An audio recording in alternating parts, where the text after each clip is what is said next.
vampires and werewolves are just myths, right? Huh, that's the cozy bedtime story they feed you when the lights go off.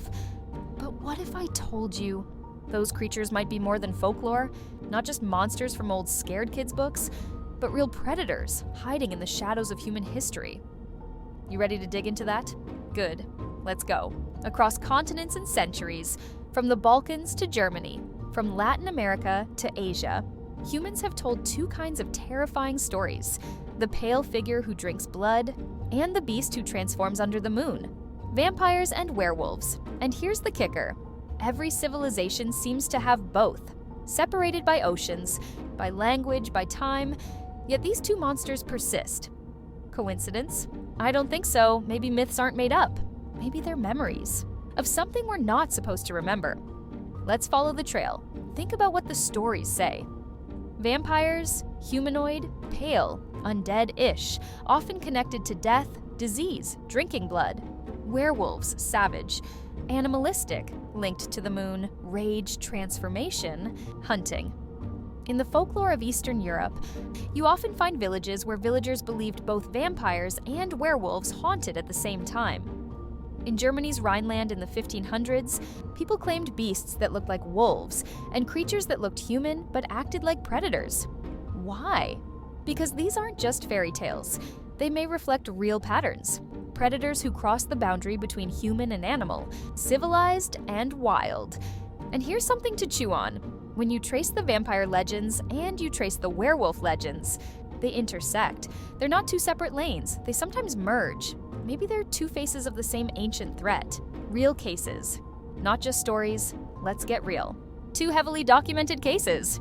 No cheap ghost stories. Evidence, records, trial documents, or near enough exist. Case number 1, the Werewolf of Bedburg Meet. Peter Stump, sometimes called the Werewolf of Bedburg.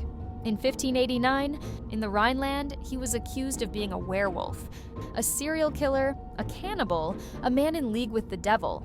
According to the records, he confessed, under torture, to having made a pact with the devil and receiving a magical belt that allowed him to transform into a wolf man. He purportedly killed 14 children and 2 pregnant women, devoured his own son's brain. On 31st October 1589, he was executed in Cologne, tortured on the wheel, limbs broken, beheaded, body burned. His head was mounted on a pole with a carved wolf figure. As a warning, now, historians debate how much of it is truth versus hysteria. Many records lost.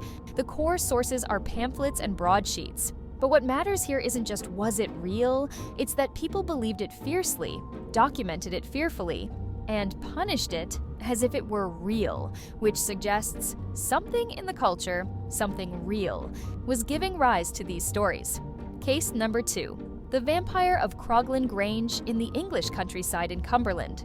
There's the tale of Croglin Grange. What the story says? Around 1875 to 76, a woman named Amelia Cranswell lived in the house with her 2 brothers. One night, she woke to a scratching at her window. A creature with a brown, shriveled face, flaming eyes, put its hand through the window and bit her. Her brothers shot at the creature. It injured its leg and fled into the nearby churchyard vault. The next day, they broke into the vault, found a mummified body with a recent pistol shot wound in the leg. They burned it. The legend was published by Augustus Hare in the 1890s. Critics say there's no solid archival record, and some geographical details don't match. Some consider it folklore. But again, whether 100% real or partly embellished, people believed it and documented it like it was real. And key part, the creature bit, had glowing eyes, was disturbingly human-looking, yet monstrous. That matches the vampire archetype across cultures, science and medicine. Maybe there's a biological root. All right, you might say, cool stories but monsters? Let's dive into real physiology. Porphyria and vampire traits. There is a rare disease called porphyria. Its symptoms: extreme sensitivity to sunlight, pale skin, severe burns. Teeth and gums can be stained dark red, giving appearance of blood-stained mouth. Some forms cause neurological issues, aggression, hallucinations. People suffering from porphyria in sunlit communities sometimes lived nocturnal lives to avoid pain. Historically, outbreaks of Porphyria were noted in parts of the Balkans and Romania, regions rich in vampire folklore, so perhaps the vampire myth partly arises from real sufferers, hidden away, feeding odd diets, hiding from daylight. Hypertrichosis and werewolf traits, another rare condition. Hypertrichosis, excessive hair growth all over the body. Centuries ago, sufferers would be feared, isolated. Villagers might see a human covered in hair, maybe behaving strangely. And the werewolf myth gets fueled. Wolf attacks on livestock also real. Combine frightened communities, plus human-looking monster, summoned legend born. Transformation as metaphor. Or something else? Folklore often describes werewolves as humans who become wolves under moonlight, sometimes via belt, pact with devil, or curse. That could be symbolic. Humans losing control. Becoming beasts under rage, under drugs, under disease, or perhaps some predators passed as humans before the act of killing animals or people, giving rise to the tales of transformation. Why this matters for us. Now, so what? Why should you, watching from your screen, care? Because these aren't just entertainment. These legends reflect something deep. The boundary between human, animal, civilized, wild, known, unknown. And if vampires and werewolves are more than myth, if there is a kernel of truth, then our understanding of predator, prey, monster, human, all shifts. Ask yourself, have you ever felt the hairs on your neck stand up in a forest at night when you're alone? Have you ever wondered if someone you know is really what they appear?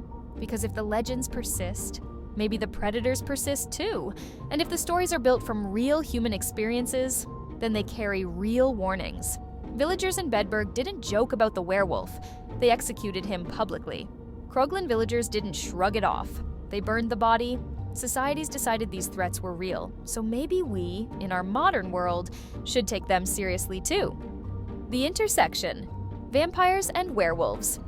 Together, remember, earlier I said the patterns intersect. Look back. The vampire case was human-like monster entering the home, biting, dragging into the graveyard. The werewolf case involved human turning into beast, killing children and livestock, both. Home invasion, violation of human taboos, blood drinking, child murder, transformation, both. Fear of the night, fear of predation, fear of the loss of control. In some folklore traditions, vampires and werewolves are not enemies. They are parts of the same cycle. One hunts the living, one stalks in beast form. Maybe they represent two ways the predator can manifest. One human but undead, the other animal but human. Maybe the legends are telling us the predator is not bound by form, and that's the terrifying truth. So, what do we make of all this? Myths, possibly. But persistent myths with real roots. Real cases? Yes. Like Peter Stump in Germany, the Croglin Vampire case in England. Diseases, monster traits, transformations, real enough to spark legend. Horror stories? Absolutely. But the horror might come from the truth behind the myth. Here's my challenge to you. Look around. Pay attention.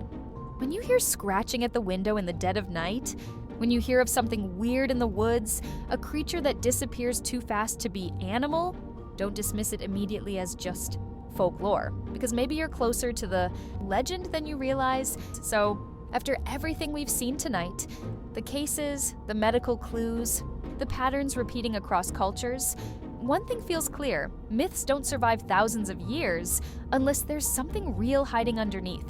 Vampires and werewolves. Maybe they're not bedtime stories. Maybe they're just predators that learned how to stay hidden. And now, I want to hear from you. What should we investigate next? Ancient shapeshifters? Witches of Salem? Parallel realities? Or maybe something darker? Tell me in the comments. What topic do you want a video on next? And hey, if you want more stories like this, more mysteries, more hidden truths, more things that probably shouldn't be spoken aloud, hit subscribe, because here at House of Voltaire's, we don't just tell stories, we open doors. Some of them will change you. See you in the shadows.